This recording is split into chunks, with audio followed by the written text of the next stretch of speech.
Hello, everyone, and welcome to Let's Talk Climate. I'm Megan Spicer, your host for today, and thank you for joining. Before we jump into our discussion, here are some brief housekeeping items. First, this session is being recorded, so we'll be available for on-demand viewing on ecoAmerica's YouTube channel in just a moment after this broadcast ends. Please also engage with us online using the hashtag Let's Talk Climate throughout our discussion and in the days to come. And please use your chat function to ask questions throughout the webcast. You can send your questions to us by choosing all panelists from the drop-down menu in the chat box. And ecoAmerica staff are standing by to make sure any of your tech questions are answered and help to facilitate the question and answers with all of you, which we'll get to in just a bit. So today we're talking about nature versus climate and COVID-19, security, love, restoration. Please join me in welcoming our guests, Lise Renstrom, Lise Van Susteren, and Richard Louv. Hi, everyone. Thank you all for being here.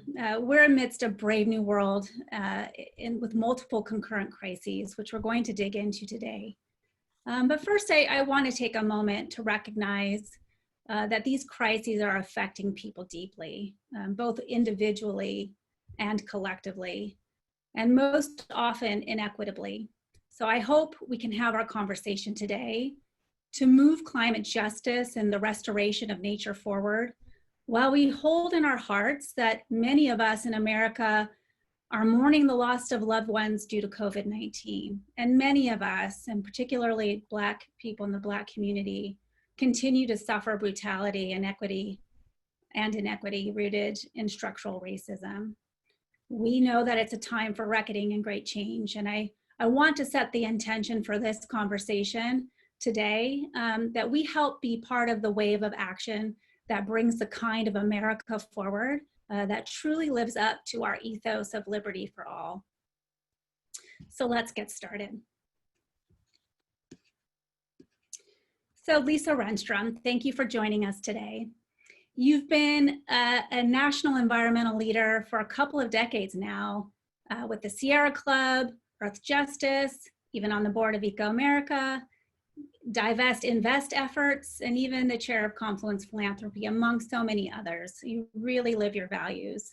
What motivated you to get involved in climate change, and how have the kind of crises we're facing today influenced your work and the work that you're doing with these other organizations? Thanks, Megan. I grew up in a Republican family on a quasi farm in Nebraska. And I loved the outdoors, my horse, the asparagus, the wind, the seasons. And so as a young adult, I got involved in the environmental movement because I saw the degradation around me and I wanted to help stop it. I got involved in climate in 2000 because it was clear that the climate threat threatened all of the things that I loved. So these cascading crises are actually not unexpected to me, not that they all have clear roots in the climate crisis, but the crisis, but let me, in a roundabout way, I took a class from the two climate modelers at MIT in 2008, and the physics was clear that you really can't fool with Mother Nature.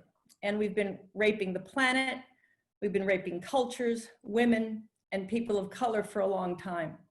So all of this disrespect, where it comes from, that's what we are about shifting.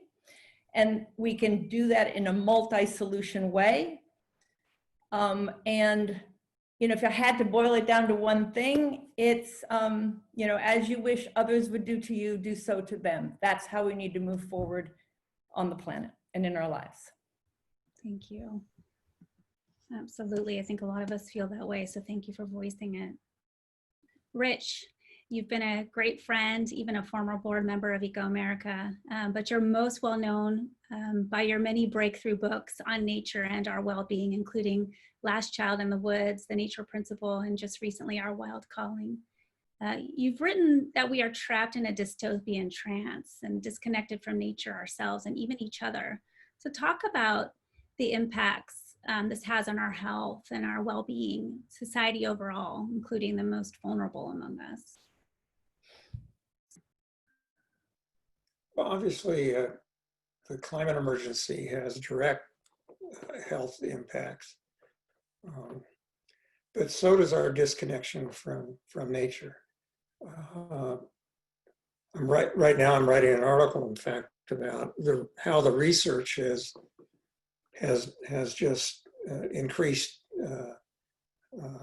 exponentially. When I wrote Last Child in the Woods, there I could find about 60 studies about the positive impact on human well-being, or the widening gap between human beings and nature. I could only find about 60 that I thought were reputable enough to quote.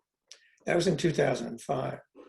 Today, if you go to the Children of Nature Network website, it's the nonprofit that grew out of Last Child. You'll see abstracts, independently written abstracts for over 1,000 studies.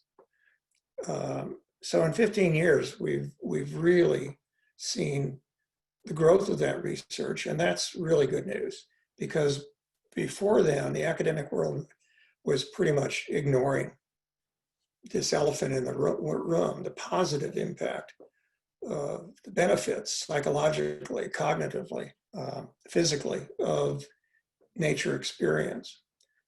Now we see the threat to that nature experience, both from the climate emergency, but also from development patterns and many other sources. So as you mentioned, and I'll probably talk about this later, at one point I wrote about what I call the dystopian trance. So often when we talk about climate or the environment or our relationship with other animals and plants, we get depressed. Environmentalism is pretty depressing, with good reason, because there's a lot to be depressed about. The problem is, Martin Luther King said and demonstrated in many ways that any movement, any culture will fail if it cannot paint a picture of a world that people will want to go to. I think, I speak around the country a lot, and I've come to believe over time that the images that people carry around in their head of the far future, at least in America, look a lot like Blade Runner or Mad Max, or at best the Hunger Games. At least there's a few trees in that movie. Those are the images that dominate our view of the future. That's the dystopian trance. We're not only addicted to oil, we're addicted to despair. The only way to deal with that is through what I've called imaginative hope. It's not blind hope. We have to imagine a different future first. We have to begin to visualize different images of what that future could be like. And I know that three of you have done a lot of work on that. And I think that's the most important thing right now that conservation and environmentalism can do, because if we don't do that, we will absolutely end up with the dystopian view of the future. Thanks, Rich. That brings me to Lise van Susteren. You're a practicing psychiatrist and understand deeply how crises affect our mental well-being, and particularly how climate change affects us. With your new book, Emotional Inflammation, Discover Your Triggers and Reclaim Your Equilibrium During Anxious Times, you're helping us to do just as your title says. So building on what both Lise and Rich have said so far, how do we get here today, where we are today with our dystopian trance? Is fear at work, and what impact does it have on us individually and collectively? First of all, let me just say, Rich, when you said something about where we're headed, it reminds me of a Buddhist saying that I might massacre a little bit, but it always brings kind of a rueful smile to people's lips, and that is that if we're not careful, we're going to end up where we're headed. And if you look historically, we've always had a new place to go. If we messed up one place, we could go to a new place. Population was such that there was a lot of elbow room. So how we got here today is, as Tom Friedman would say, it's hot, flat, and crowded. And so we are now essentially being the bearers of many of the mistakes that we have been making all along, but sort of with impunity. And yes, now we do have enormous anxiety, and we've seen it spilling out into the streets, deep anguish about where our world is. And the Lord knows that way before COVID and the terrible events in Minneapolis, our country was already traumatized. And this is no secret. And a Gallup poll 2018 says that, it's true. The whole world is more anxious, more fearful, et cetera, and has been, I guess it's 18% over the last couple of years. We know suicide rates, and we know that opioid addiction, all these things, the indicia of an unhappy population. So what's the source? Well, you know, humans have been, as we say, we've done dumb things all along. And please, if you get a chance, read Ronald Wright's A Short History of Progress, which is a brilliant expose. But I'm not all doom and gloom, as I've sometimes been accused of being. We will talk about all the positive things at root, but right now it's true. We have economic pain and uncertainty. We have political pain and uncertainty, and we certainly have psychological and social pain and uncertainty. And on an individual basis, of course, and when you look at the health of a nation, what is it but the accumulative toll of what we all feel individually? Absolutely. We're going to turn our discussion now to what we can do about this. And as we have said in our title, and as we've already been talking about, nature. Nature seems to have all kinds of magic in it. You know, for me, a simple walk in the woods helps me feel calmer and happier, and I know that it helps me be more focused. And studies have shown that it contributes to health and well-being. So how do you all bring nature into your life? And, you know, what's it effect on you and your work to make a world a better place? Who goes first, Megan? Well, I'll start with Richard's recommendation to me quite a few years ago. It was just to notice. So I live in DC, and I'm privileged enough that I get to ride my bike kind of wherever I need to go during the days. But instead of focusing on cars, I notice where they are, but instead of focusing on them, I focus on where at a stoplight where the clouds are, or I feel the wind in my hair, or I look at the plants or the trees. And so that ensures that I arrive wherever I'm going, like in a good mood, happy, refreshed, as opposed to, you know, battling the traffic or the I just focus. Whenever I have an opportunity, Bob, my husband, he'll always notice the cars and the headlights and the buildings, and I said, yeah, that's a hawthorn tree. Look at that. Look, you know. So that's how I do it. And how do we use nature to help us manifest the energy that we need to help us move forward? And I'd love for Lisa or Rich to talk about, like, what if nature isn't so accessible to some people? How do we help create the kind of experience that Lisa Renstrom is feeling when she's in nature?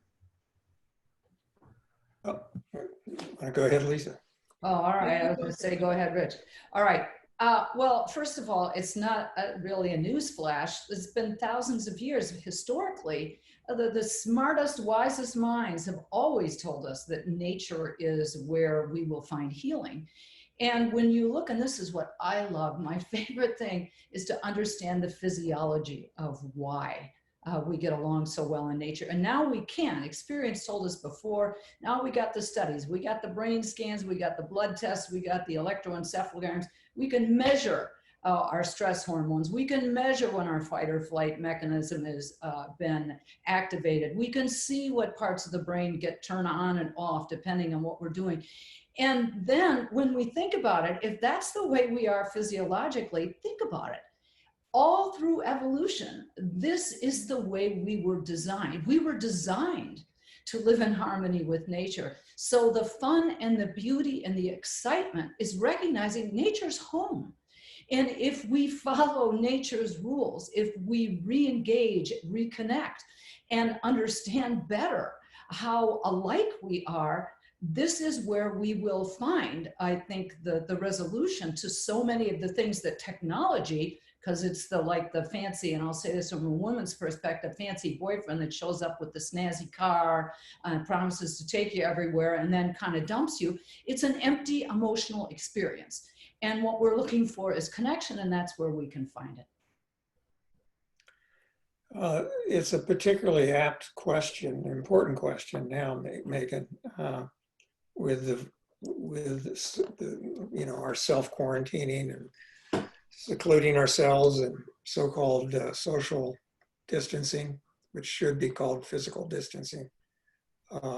We're being pretty social right now. The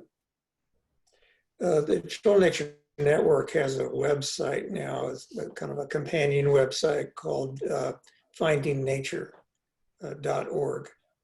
And it's specifically set up to focus on how families and anybody can connect to nature even though they're locked inside a house. Or that they can maybe go out into their yard if they're lucky enough to have a yard.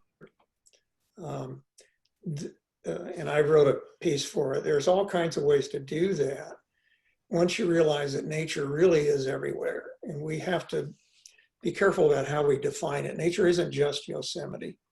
It's the window ledge across the street that a raptor is creating a nest on in an urban, in New York City. It can be found just by looking out the window. There's a great book called Cloud Spotter's Textbook, or I think that's what it's called. It's about cloud spotting. And the reason I found that is I was visiting with the head of a major environmental organization a few years ago. And his son could not go outside. He had a condition where he literally could not go outside, but he loved nature. And so on the way home, I stopped at the Denver airport on layover, went to a bookstore, and I saw this book, Cloud Spotter's Textbook, and I sent it to him because you can sit at your window and you can watch clouds. You can look at the sky if you're lucky enough to be in a place where you can see constellations. So we can find nature. But some of us are privileged. I spent a lot of time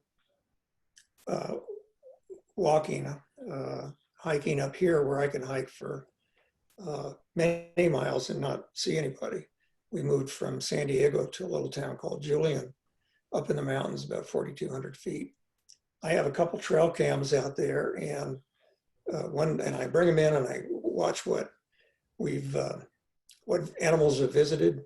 The other day, a fox, we caught him on camera eating out of our hummingbird feeder on the deck. One day I came in and put the chip in, and my wife says I screamed. I don't think I screamed, but there was a mountain lion, picture of a mountain lion at the edge of our property. So when I go for walks, I try to practice what I learned from so many people who told me stories that are in the new book, which is shamelessly behind me, Our Wild Calling.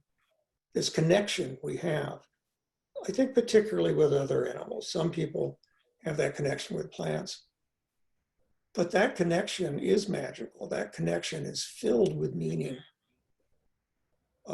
And it is deeper than we have been told. And it's not new aging. It's more of an older way of knowing the world. Some of our listeners are submitting questions, and I want to go to them now. And in fact, I want to encourage anyone who's listening to submit questions. There's a few, David and Christy in particular, they talk about nature, but they're asking, what is nature? I mean, are humans part of nature? And does the perspective that we humans are not nature coincide with the distance we seem to be demonstrating, distancing ourselves from nature? I have a poem that was written when I was working with the Sierra Club, and we are deep in our nature every day, or up to our ears in it. It's under our feet, it's in our lungs, it runs through our veins. We're not visitors here. We weren't sent down to enjoy the view. We are born here and we're part of it like any ant, fish, rock, or blade of grass. The connection is as personal as it is fundamental.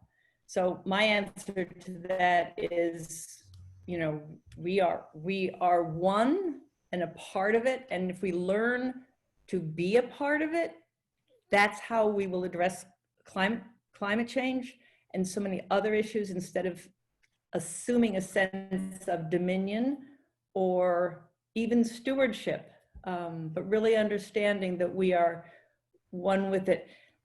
I would ask Megan, ecoAmerica sent out a comment about just the current, someone go on and then I'll come back, I'll find it, because it's a beautiful way of, we applied it to being, how you help, being in support of or walking in with someone, but it can be applied not only to those who are other, but also to nature. I think you're talking about the quote from the indigenous woman from Australia. And to paraphrase, if you're coming here to help me, no thanks. But if your liberation is tied up with mine, then maybe there's ways we can work together. So I just paraphrased it, but I think that's what you're speaking to. And on that point, we do have another question from Jennifer, and there's a few that are kind of circling around this. She says, friends of mine who are African American have avoided walking in the woods out of fear of encountering unfriendly people, racists, who would tease or intimidate them, or worse. Do you think this is changing, or how can we all help nature be more accessible and more safe and more of a joyful experience to people of color? Are you asking that to anyone in particular, Megan, or you're throwing it out? Throwing it out for the first one. Well, first of all, how tragic to hear that people are afraid to walk in the woods because of the color of their skin. What could be more abhorrent? Well, I will say one thing about the racial issues that give me a sense of that something may be different now. And it may be a theme that brings us together, and we can talk about it later. But I heard Van Jones yesterday, and one of the most powerful statements I've ever heard on race, and he was choking back tears, and you could see his authentic anguish and fear. And he said that now he believes, with the death of George Floyd and how that happened, that white people who have allowed themselves or been privileged enough not to understand and have waved things away by saying, oh, well, it was a split-second decision, it was dark, they didn't realize what they were doing. All of those excuses have been waved away now, and it's very clear what happened. And it was Van's opinion, he is a commentator for CNN, if people don't know, that this is going to be a tipping point in our ability to see how how distorted our thinking has been and how much we need to change. And as for getting out in nature, I'll just add that I think there's going to be an influx of social planners, of urban planners and others who understand now that the built environment has to include all of the bounty of nature, loosely gathered under the term of biophilia. Rich, you've talked about this a bit. Can you expand on what Lisa is talking about with the biophilia? Right, I agree, Lisa. Biophilia is love of life, and several decades, E.O. Wilson of Harvard began to talk about the biophilic hypothesis, the biophilia hypothesis, which holds that we are hardwired genetically to need nature, to have an affiliation with nature. When we don't get it, we don't do so well. The COVID disease, Lisa, you're right. There is more talk right now about biophilic cities than there ever has been. I've noticed that recently. It's kind of a niche topic before, but I think it is moving into mainstream urban planners and so forth. You know, a building, a workplace that's built with biophilic principles. That means nature around it, in it. Sometimes it's symbolic nature. More often it's real nature, plants. An office, a workplace that is built biophilically. The workers are far more productive. Sick time goes down. Turnover gets better. Everything gets better. What if whole cities could be like that? I actually think that cities can become engines of biodiversity, not the enemy. And we can do that by changing our yards to native species, as Doug Ptolemy recommends. We can create a national homegrown park, as he suggests, out of our yards, out of our schoolyards, out of our church yards. We can expand our parks. We can really change our cities and change the architecture through green roofs. We can bring back butterfly and bird migration routes. We can start that today. We don't have to wait for government. And there's a lot of ways to do that. And I think, Lisa, you're absolutely right about that. Lisa Renstrom, you've been involved in so many different environmental organizations, and a lot of the questions we're seeing come through Q&A have to deal with, Gerald asked, can this be the century of restoration, of human restoration? And Robert talks about that we have to absolutely stop the destruction of nature.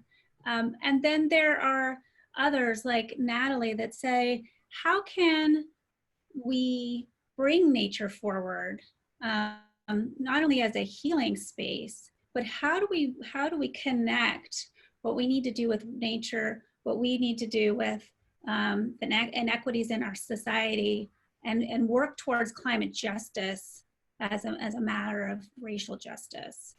What are you seeing in the organizations you're involved with and how they're dealing with that kind of nexus of solutions?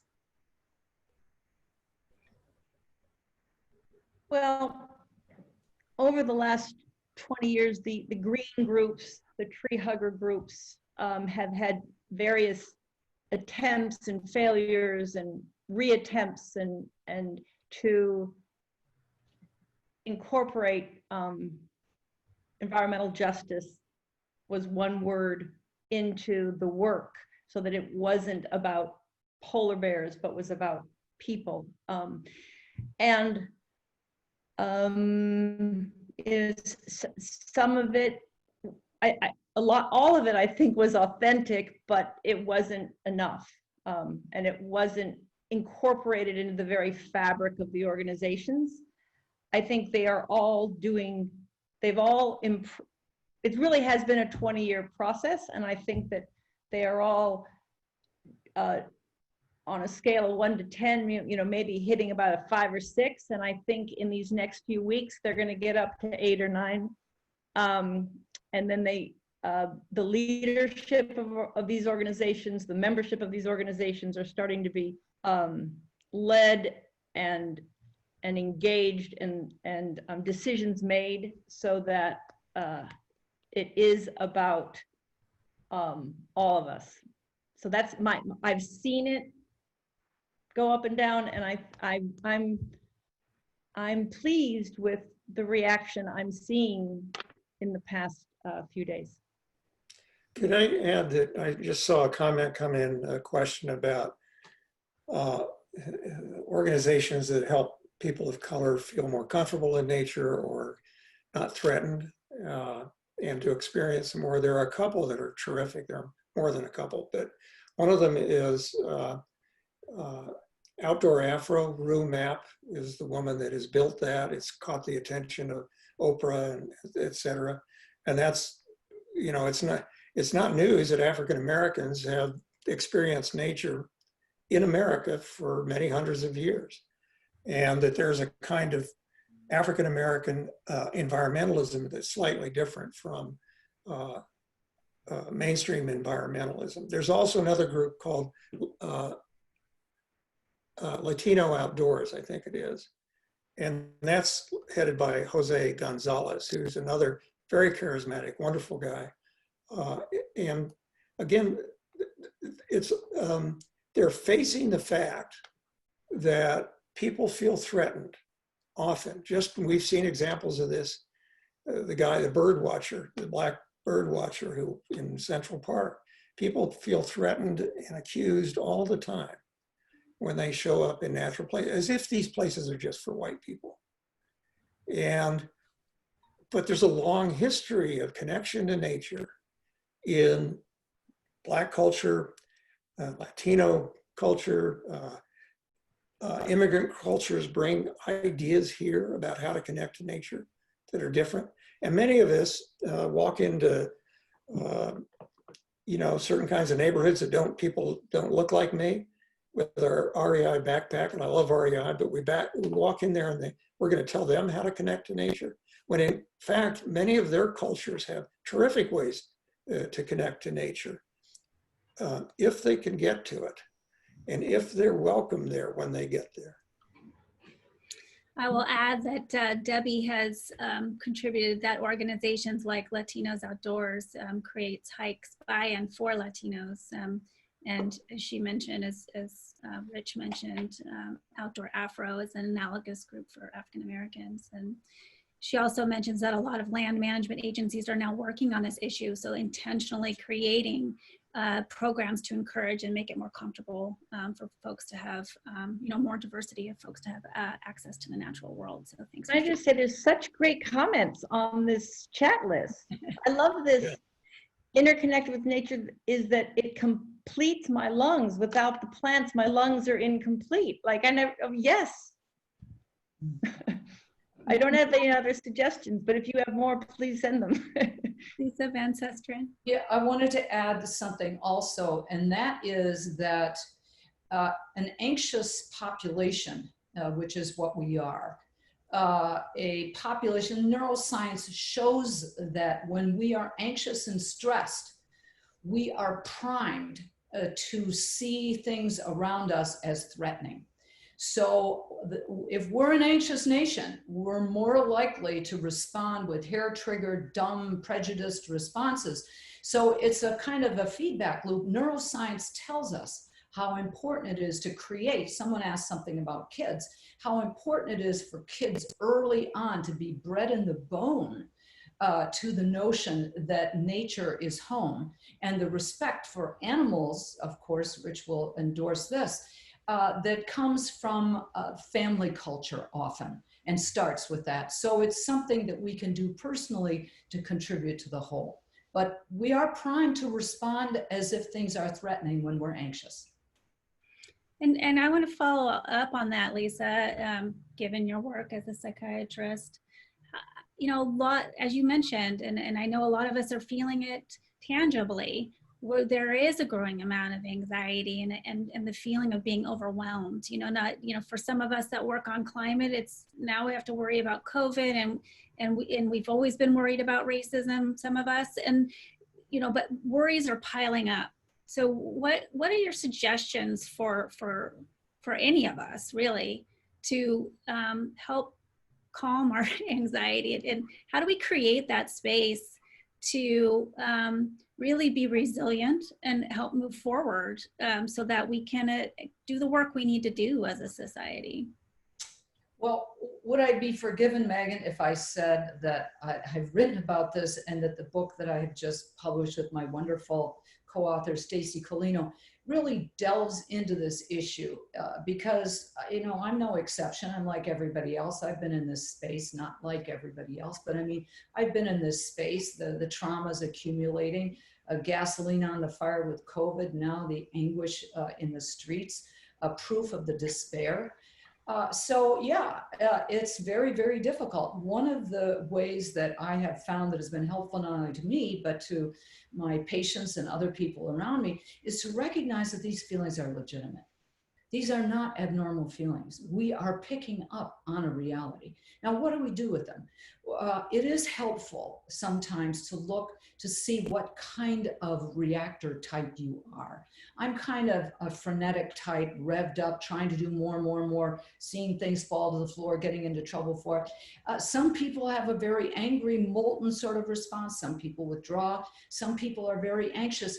And then there are many ways that we can not only understand that about ourselves, but give latitude to other people and become tolerant of the ways that they're trying to deal with these things, because the last thing we need is raising the temperature, making these things even more inflamed.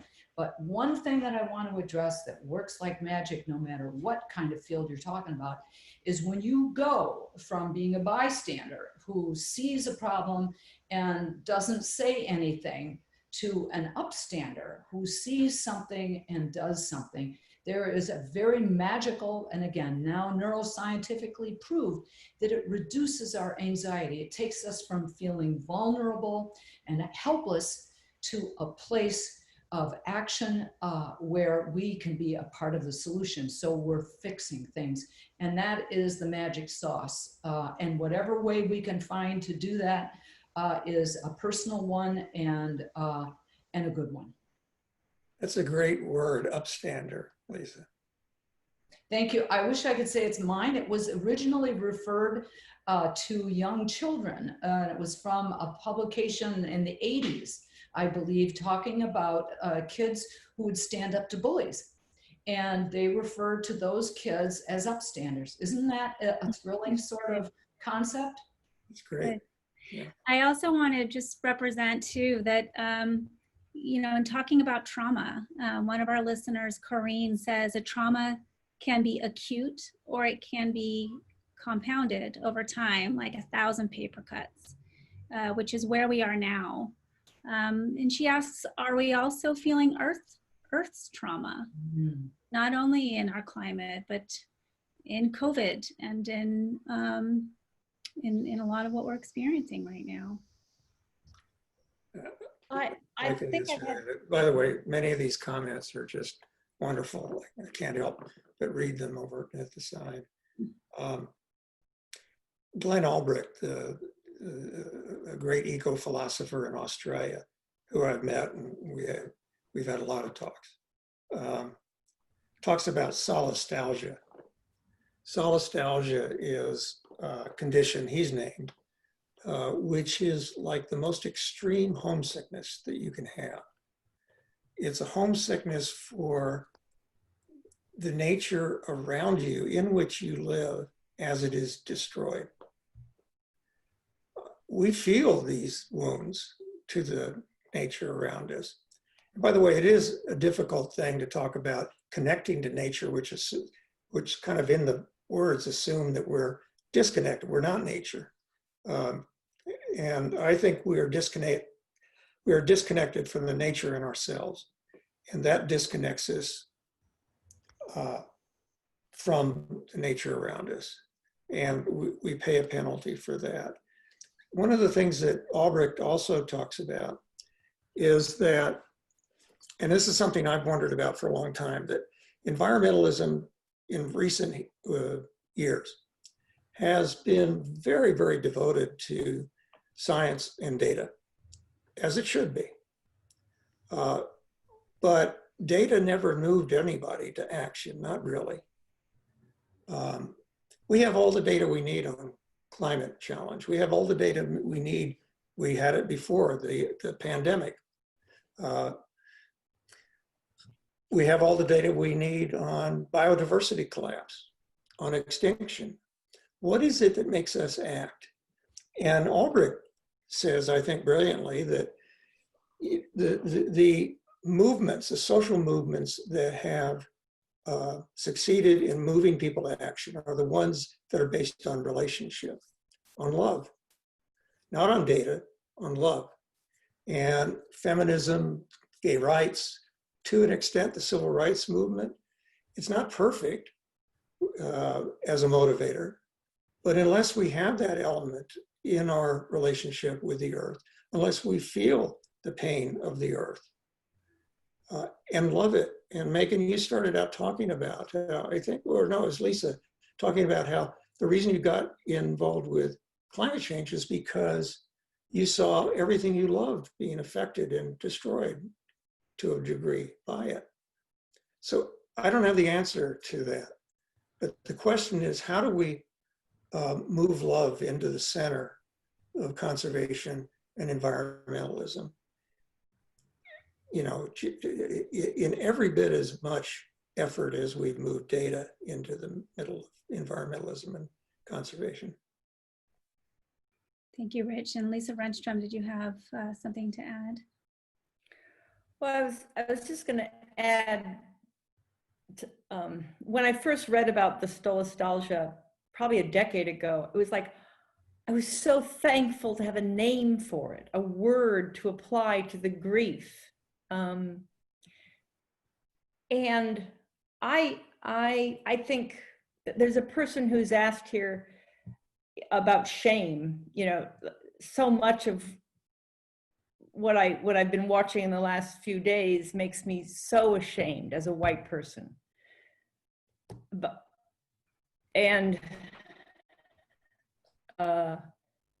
So those emotions, shame, grief, love, like, I feel like like Lisa Van Susteren suggested, you have to give in, you have to feel it, give into it, and then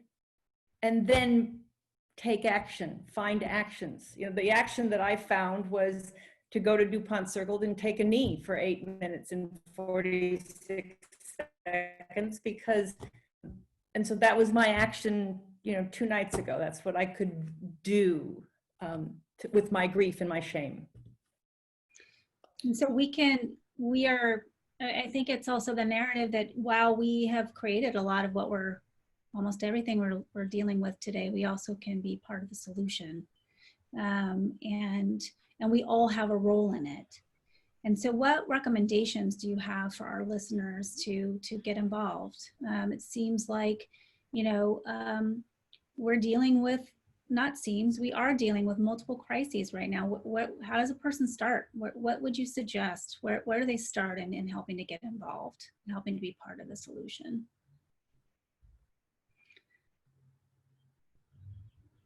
Anywhere, everywhere.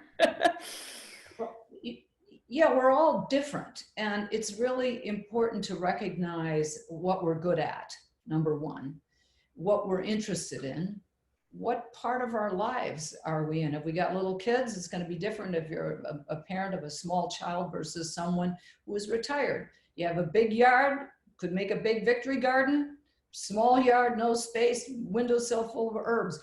There are all sorts of things that we have to recognize and our temperament styles are important.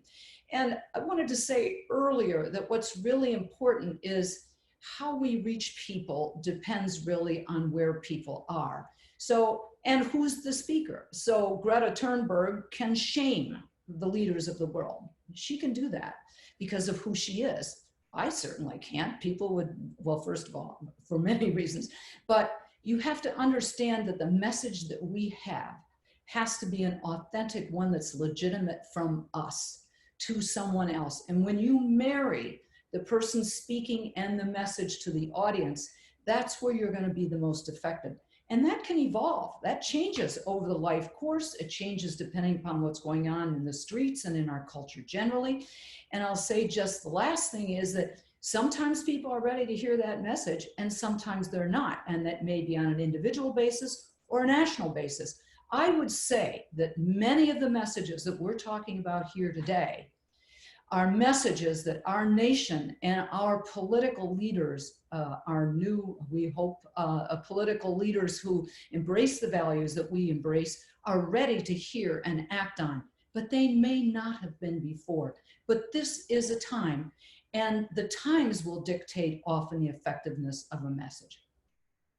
And absolutely, I think you're touching on something as well, which is sort of, you know, I think in the last few responses, this idea of, you know, mustering ourselves to be part of the solution, right? Corinne, who's had multiple wonderful comments, she writes, Jacques Cousteau said, people protect what they love. How do we muster the love we need to find a way out of where we are? How is love a piece of resilience? Can our panelists talk about resilience and not bouncing back to a broken system, but rather bouncing forward to divest from and dismantle what's broken? Corinne, you know, if you want a job, you got one here at ecoAmerica. You're very eloquent, and I love your questions. To the panelists. Can I say, I think in any of this, the first and most important step is to pay attention. It's also important to have what I've referred to earlier as imaginative hope. So pay attention and imagine things being better. And what would that look like? How do I get up tomorrow morning and start doing that? I've said for a long time that conservation is no longer enough. Now we need to create nature, as strange as that sounds. Where we live, work, learn, and pray. We need to make nature. We need to restore our cities with habitat. And in terms of paying attention, this is one of I mentioned the book which has consumed me for the last 4 years about our relationship with other animals. One of the things I learned in doing this book is about paying attention. Story after story that people told me of their life-changing experiences with other animals involved paying attention. For myself, just a brief story. I was on a lake a few years ago in my boat, and I have a quiet electric motor. And I saw what I thought on the shore were two vultures eating a fish. So I wanted to look at them closer. So I very quietly moved toward them, got within 20 feet of them. And they were not vultures. They were two giant golden eagles.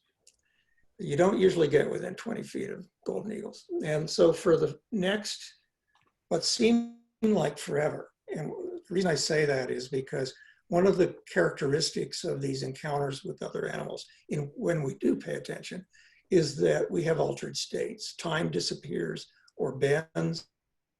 Our sense of scale can change depending on the critter we're having the encounter with. But for the next forever, the eagles would lean down, take a bite of the fish, and then look up at me. And then lean down, take a bite of fish, look up at me. This went on for a long time.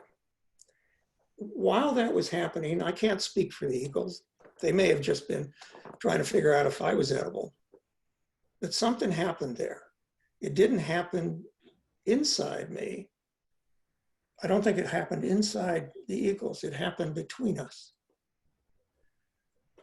I went home and told my son, who was home from college that weekend, Matthew, whoever I say I am, I'm not. Whoever I really am is who I was in those moments with the eagles. And I do not have words to explain that. This is beyond human language. Much of the book is a search for what is that? What is that thing? Martin Buber, the great intellectual, I always have to be careful not to say Justin Bieber, wrote a great essay called I and Thou. And he said, you and I don't exist, really. What exists is between us, it's relationship. And he meant that in a deeper way, usually, than people use that. He thought of it as a kind of electricity that some people call God. In the book, hearing all these stories, working on that, I decided that we don't have a name for that with other animals. And the name that I chose was the habitat of the heart. That is what is between us when we're with another wild animal in particular, or a pet. That's what's between us. And we have two kinds of habitat. We have the physical habitat that organizations work very hard to protect, as they should. But then there's this other habitat, the habitat of the heart. We do very little to try to preserve and nurture that. But if one of those habitats goes, so does the other one. That's why love is at the center of this. That's why relationship is at the center of this, of feeling the lives of other animals and the earth itself. Lisa Van Susteren, you want to? Rich, what a wonderful story. And it's so exciting to have that imagery. And can we talk for a second about what I think is being generated there, and that is a sense of awe. Awe is the feeling that we get when we forget about ourselves, and instead, and it's a certain part of the brain that gets stimulated. It used to be called the God Center, the Spirituality Center. They've changed the name. But what it does is it makes us a part of something bigger. We forget about ourselves. Awe is something that you can experience when you are seeing art, music, things like that. But the most common place to find it is in nature. And there are electroencephalograms, people worn little portable electroencephalograms that show that our brain waves actually change at these moments. And there's a harmonizing of all of our brain waves. You can get it also, some people do with meditation, but this is the power of awe, which in addition, incites our immune system to fabricate a certain type of anti-inflammatory that no other emotion does. It enhances our creativity, our cognitive abilities, and best of all, it makes us more altruistic. We're more generous after these experiences. So if we look at how we need to change the world, we can see if we can create awe for people, well, however we can create awe for people is one of, I think, the key ingredients to what we're trying to do. And kids have that early on, but we do our best to take it away from them. And there's a couple characteristics of awe, and I write about the research on this, and you're absolutely right, Lisa. There are a couple characteristics often attached to awe.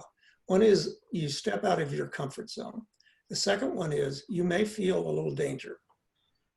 That often happens in nature. You know, when you're in the middle of a thunderstorm, you feel awe, but you feel both those things. You're out of your comfort zone and you feel a little bit of danger. So I never say that nature is risk-free, is safe. In fact, that's one of its attractions. It reminds us that we're mortal. It reminds us that we are inside a larger body. And it's not always safe. But absolutely, this sense of awe is it's an altered state. It's that altered state you go into, one of them, when you enter nature. We need nature and nature needs us. And I want to thank you. We're at the end of our time and we have more questions that have been asked, but I want to let all listeners know that we'll do our best to respond to those questions and those thoughts, certainly after this call. But I'm in awe myself, you know, from the experience that you all have and how you've brought it forward. I think you've given us a lot to think about. So I want to thank you, Lisa, Richard, and Lisa for joining us as guests today. Your wisdom's really an inspiration to us all. And thank you to the listeners. Your questions were beautiful. And they really helped to move this conversation in ways that were not planned, but were wonderful. So thank you so much. I want to ask that you join me in caring for our climate, caring for nature, our health, for each other and ourselves, for protecting our democracy, and certainly in fighting for love and liberation as well. So please join us next Thursday for our next episode on communities, climate, equity, and policy at 2 p.m. Eastern. And engage with us online with the hashtag Let's Talk Climate. ecoAmerica has 3 programs and a bunch of newsletters to help you stay in touch with thought leadership, resources, research, and certainly these episodes that we hope will help you in your journey to climate action and advocacy. So please do follow us. And from all of us at ecoAmerica, thank you for joining today. Stay well, stay safe, and hope to see you on the 11th.